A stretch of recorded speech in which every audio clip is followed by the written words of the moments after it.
Foundations of Buddhist History. Hello everyone, today I'll be speaking about the foundations of Buddhist history, focusing on the historical development of Buddhist art and architecture. Buddhist art is not only about beauty or decoration, it's a visual language that expresses deep religious ideas. Through sculpture, stupas, paintings, and monuments, at trying to show the teachings of the Buddha in a form that people could easily understand and meditation upon. Historical conduct of Buddhist art and architecture. Buddhist art developed in India around the 3rd century BCE, especially during the time of the Maurya Empire.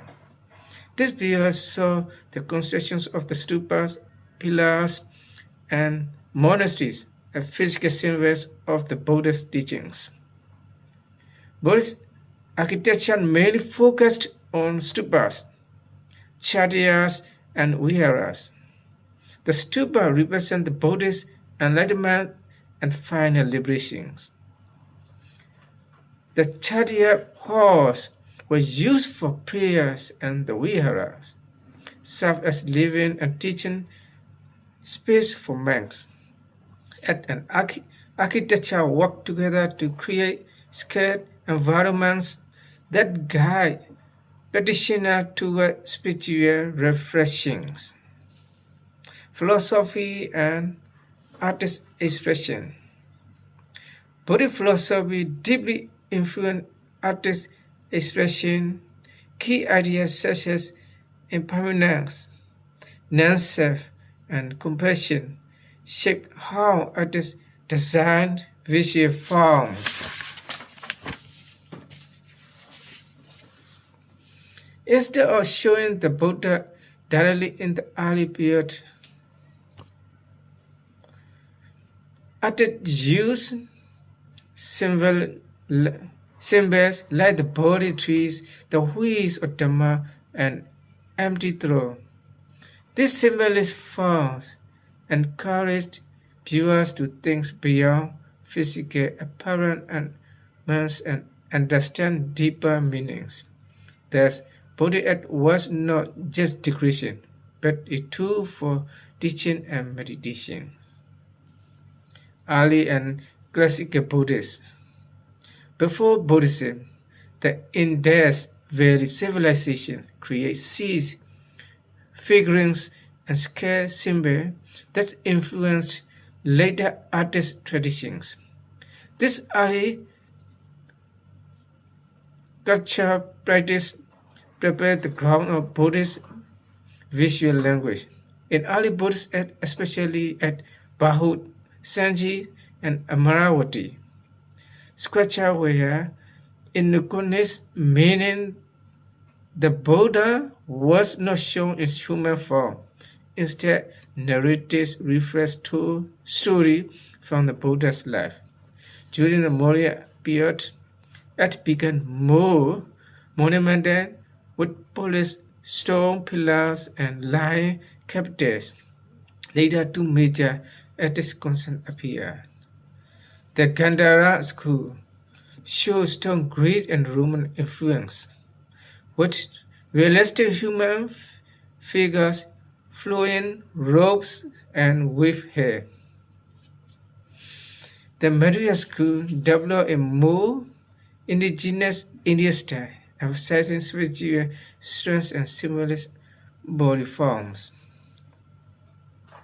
Greco-Buddhist synthesis. The Greco-Buddhist synthesis refer to the blending of Greek artistic elements with Buddhist themes, especially in Gandhara. After Alexander's campaigns and later in the Greece context, Greek artist traditions such as naturalistic anatomy, Dripa, Fu, and Holomodis enters Buddhist sculpture. This creates unique art form where the Buddha was shown in the human form with classical Western feature, creating a bridge between East and West. Later developments and iconography. In the Kushan period, Buddha image began more standard and widely worshipped. During the Gupta period, Buddhas had reached its classical area. The Buddha was shown with calm facial expression, donkeys are, and harmonious proportion symbolizing inner peace.